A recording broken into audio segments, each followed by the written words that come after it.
terima kasih atas kehadirannya.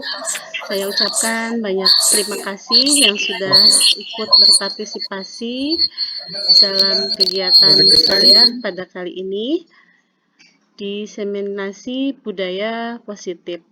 Perkenalkan, nama saya Siti Nurjana, tentunya sudah kenal. Kemudian Bapak fasilitator saya, Bapak Yuli Cahyono, dan pengajar praktik saya, Bapak Sunarto. Konsep utama modul budaya positif. Yang pertama, perubahan paradigma belajar. Kemudian yang kedua, disiplin positif. Ketiga, kebutuhan dasar manusia. Keempat, motivasi perilaku manusia. Dan yang kelima, kontrol restitusi. Dan yang keenam adalah keyakinan kelas. Sesuai dengan filosofi Ki Hajar Dewantara yang mempunyai tujuan pendidikan, yaitu menuntun kodrat anak sesuai dengan karakter dan kepribadian serta perkembangan zaman. Budaya positif di sekolah yaitu nilai-nilai dan kebiasaan-kebiasaan di sekolah yang berpihak pada peserta didik agar mereka dapat berkembang menjadi pribadi yang kritis, penuh hormat, dan tanggung jawab. Adapun perubahan paradigma budaya positif perlu penyelidikan di lingkungan sekolah. Tentunya lingkungan yang akan kita kembangkan adalah lingkungan yang positif, aman dan nyaman bagi murid, serta mampu berpikir dan bertindak serta menciptakan merdeka belajar bagi siswa dengan mandiri dan bertanggung jawab. Kemudian, selain itu juga ada beberapa contoh konkret yang sudah saya lakukan dalam kegiatan sehari-hari di sekolah. Tentunya banyak sekali siswa-siswa kita yang tidak diperkenankan atau tidak boleh dengan melakukan cara kekerasan untuk saat sekarang ini ataupun hukuman. Namun, pada paradigma di sini kita harus mempunyai teori kontrol ilusi, di mana ilusi guru mengontrol murid, kemudian kritik dan membuat orang lain merasa bersalah juga tidak boleh. Kemudian ada juga menguatkan positif efektif dan bermanfaat, dan ilustrasi dewasa memiliki hak ataupun memaksa. Kemudian paradigma stimulus respon teori kontrol. Ada stimulus respon dan teori kontrol yang sudah kita persiapkan pada kali ini pada bahan tayang di sini. Tentunya kita sebagai guru harus bisa mengontrol emosi kita ketika kita menjumpai siswa kita yang melanggar aturan sekolah ataupun budaya positif yang ada di lingkungan sekolah kita. Apa makna disiplin? Apakah makna disiplin? Disiplin itu berasal dari kata Latin disciplina, yang artinya belajar. Makna asal dari kata ini berorientasi dengan disiplin diri dari murid-murid. Kemudian disiplin juga membuat orang menggali potensinya menuju sebuah tujuan, apa yang dia hargai. Namun budaya kita tentunya mempunyai makna disiplin telah berubah menjadi suatu kelakuan seseorang lain untuk mendapatkan kepatuhan. Disiplin juga mengutamakan kenyamanan, yang tadinya tidak nyaman menjadi nyaman, bukan dengan cara bagaimana ataupun langkah apa yang harus kita hargai dan yang harus kita capai untuk tujuan yang mulia, tentunya disiplin positif. Kemudian arti kata disiplin itu sendiri adalah kemampuan memerintah diri sendiri dalam mengontrol dan menguasai diri untuk memilih tindakan yang mengacu pada nilai-nilai yang kita hargai dengan penuh tanggung jawab dan terperintah orang lain, tanpa terperintah orang lain. Jadi harus benar-benar atas kemauan diri kita sendiri, tanpa adanya perintah ataupun paksaan dari orang lain. Kemudian maksud yang dari nilai yang kita hargai pada nilai-nilai kebijakan positif di sini adalah beriman bertakwa kepada Tuhan Yang Maha Esa, berakhlak mulia, mandiri, bernalar kritis, berkebinekaan global, gotong royong, dan kreatif.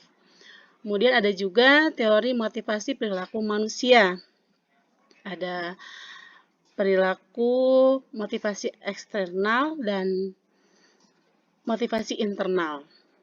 Jadi kalau eksternal itu biasanya dari luar ataupun dari luar dorongan hati kita, dan internal itu dari dalam hati kita yang tentunya mempunyai tujuan disiplin positif.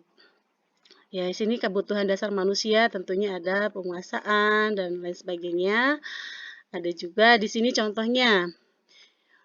Ya, Bu, kemarin saya sudah mencoba menerapkan kepada peserta didik saya, yaitu Asifa, di mana dia sudah melakukan beberapa pelanggaran. Nah, 5 posisi kontrol guru di sini adalah menghukum, membuat mereka merasa bersalah, itu tidak boleh. Malah kita harus menjadi teman mereka, kemudian pemantau, serta manajer. Adapun 5 posisi yang itu tadi sudah saya sebutkan, 5 posisi kontrol di situ sudah saya terapkan kepada siswa saya sendiri, yaitu pada Ananda Siva, ya. Dia sudah melakukan beberapa pelanggaran dan Ananda Ozil. Adapun segitiga restitusi, ya, proses menciptakan kondisi bagi murid untuk memperbaiki kesalahan mereka sehingga mereka bisa kembali pada kelompok mereka dengan karakter yang lebih kuat. Melalui restitusi guru dapat membantu murid menjadi lebih memiliki tujuan disiplin positif serta memulihkan dirinya setelah berbuat salah. Jadi kalau anak kita itu salah sekarang sudah tidak bisa lagi dengan cara hukuman, melainkan kita harus menggunakan segitiga restitusi di sini. Seperti kita bertanya kepada anak didik kita atau pada siswa kita, adakah cara yang lebih efektif untuk mendapatkan kebutuhan ataupun perilaku yang tadinya sudah salah, kedepannya akan diperbaiki menjadi seperti apa. Jadi sudah tidak boleh menggunakan hukuman kepada anak didik kita. Ini ya, banyak sekali. Adapun tahapan segitiga restitusi, pertama menanyakan keyakinan. Menanyakan keyakinan kepada peserta didik kita yang tentunya yang sudah melakukan kesalahan, ya, yang tidak boleh kita lakukan dengan cara menghukum. Adapun di sini saya sudah mencoba mengkondisikan kemarin kepada siswa saya yang bernama Ozil. Dia terlambat untuk mengikuti upacara karena tidak memakai atau tidak menggunakan topi dan dasi. Ozil sudah bagus, tidak terlambat sekolah, namun Ozil tidak menggunakan kelengkapan seragam sekolah untuk mengikuti upacara, yaitu tadi diantaranya ada topi dan dasi. Kemudian kedua, ada siswa saya juga yang pertama Asifa. Anak tersebut sudah datang tepat waktu ke sekolah, namun tidak mengerjakan PR. Nah, kedua anak di sini itu sudah melanggar keyakinan kelas. Adapun tindakan selanjutnya, kita bertanya kepada anak, kenapa alasannya mereka bisa melakukan ataupun melanggar keyakinan kelas. Kemudian cara perubahan ke depannya mau bagaimana dari kedua anak tersebut. Misalkan Ozil akan bangun tepat waktu menggunakan alarm jam, dan Asifa juga tidak akan mengulangi tidak mengerjakan PR. Ya, itu saja mungkin yang saya sampaikan tentang disiplin positif terhadap siswa. Jadi, garis besarnya kita sebagai peserta didik sudah tidak boleh menghukum anak secara langsung, melainkan kita harus melakukan tindakan ataupun tahapan yang sesuai dengan segitiga restitusi. Menanyakannya, alasannya seperti apa, dan tindakan kedepannya mau bagaimana. Tuh, yang tentunya kita sebagai pendidik harus bisa memberikan teladan atau contoh-contoh agar anak didik kita juga bisa memahami, menerapkan, dan menjalankan tanpa adanya pelanggaran-pelanggaran untuk mewujudkan disiplin sosial ini tentunya. Mungkin itu saja yang bisa saya paparkan. Silakan kalau mau ada yang bertanya, silakan saya kasih waktu dan kesempatan. Kalau sudah jelas, syukur, alhamdulillah. Dan kalau masih ada yang perlu ditanyakan, silakan untuk bertanya.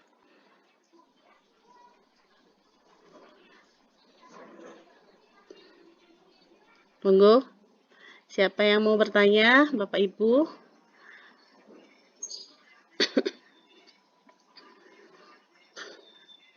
Biar diskusi kita ini berjalan lancar. Silakan yang mau bertanya.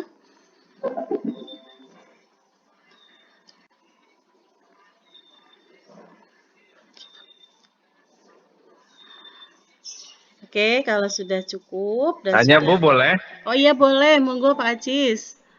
Assalamualaikum warahmatullahi. Iya, waalaikumsalam warahmatullahi wabarakatuh. Gimana Pak? Ini terkait tentang disiplin ya Bu. Iya, Ah, ini materinya sudah sangat bagus, sudah sangat lengkap. oke. Terus juga Terima sudah ada kasih. tindakan dari bagaimana siswa yang tidak disiplin. Tidak disiplin bukan karena terlambat, tapi karena tidak memakai topi dan Iya, dasi mungkin ya. iya, Ah, betul. Nah, Eh, apakah di sekolah Ibu juga menerapkan kedisiplinan bukan hanya di pakaian, tapi mungkin apa namanya kedisiplinan sholat 5 waktu, kedisiplinan mengerjakan tugas atau apa? Mohon dijelaskan Bapak, mohon dijelaskan Ibu, dan bagaimana menerapkan sikap disiplin terhadap siswa. Apakah dikasih contoh dari gurunya dulu atau hanya materi? Itu yang saya tanyakan. Terima kasih, Bu. Oke, terima kasih. Assalamualaikum. Waalaikumsalam. Terima kasih Pak Ajis. Ya, tentunya kita sebagai guru mendambakan dan sangat menginginkan murid-murid kita, anak didik kita itu mempunyai karakter yang baik dalam praktik baik di kehidupan sehari-hari.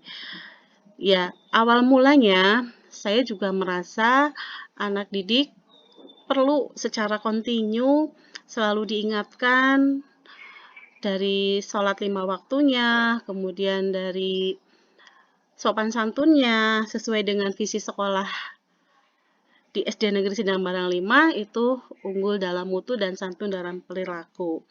Ya tentunya kami sebagai guru sudah sangat berusaha untuk menekankan kepada semua siswa-siswi kita untuk bisa bersikap sopan dan santun dalam perilaku maupun dalam menjalankan sholat 5 waktu.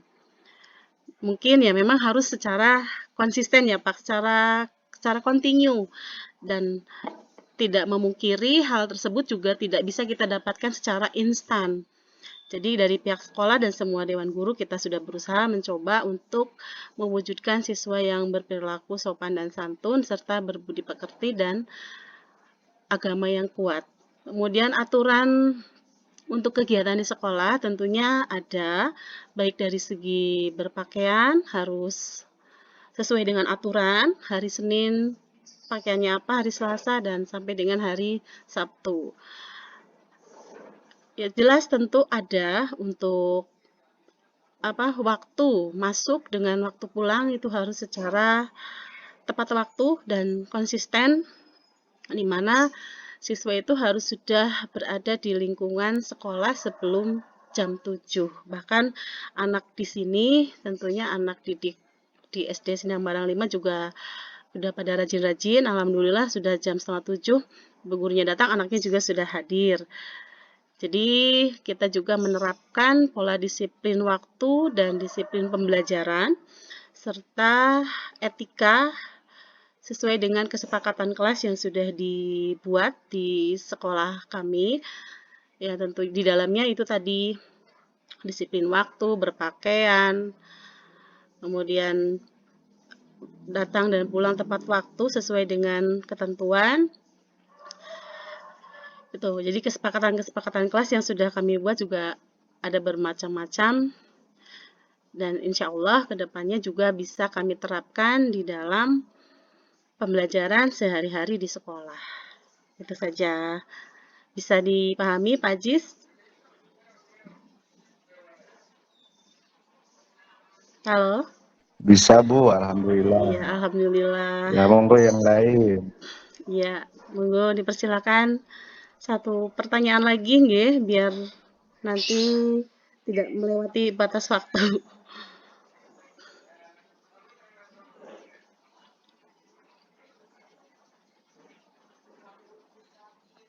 Apa sudah cukup?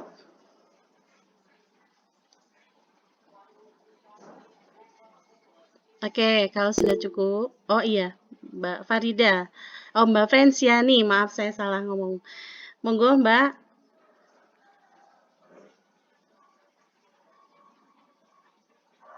Pemaparannya sangat bagus sekali. Terima Ya, kasih. terima kasih. Ini buat pembelajaran bagi kami juga, Bu. Ya, Assalamualaikum. sama saya juga masih belajar. Oke, terima kasih atas penjelasannya. Wassalamualaikum warahmatullahi wabarakatuh. Waalaikumsalam. Terima kasih Mbak Fren. Ya, selamat datang Pak Junaidi Abdullah, nggih Pak. Itu saja mungkin yang bisa saya paparkan. Kurang lebihnya saya mohon maaf bila masih ada yang belum jelas dan bila ada salah kata yang sudah tadi saya paparkan, saya mohon dimaafkan. Terima kasih Bapak Ibu yang sudah meluangkan waktunya untuk bisa bergabung dengan kegiatan saya pada siang hari ini. Semoga amal perbuatan Bapak Ibu digantikan oleh Allah Subhanahu wa taala dengan yang lebih baik lagi. Amin. Terima kasih semuanya.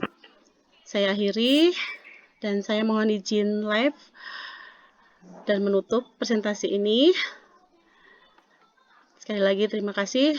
Assalamualaikum warahmatullahi wabarakatuh. Monggo Bapak Ibu yang sudah Waalaikumsalam warahmatullahi wabarakatuh. yang sudah untuk meninggalkan forum diskusi boleh atau meninggalkan live di sini boleh.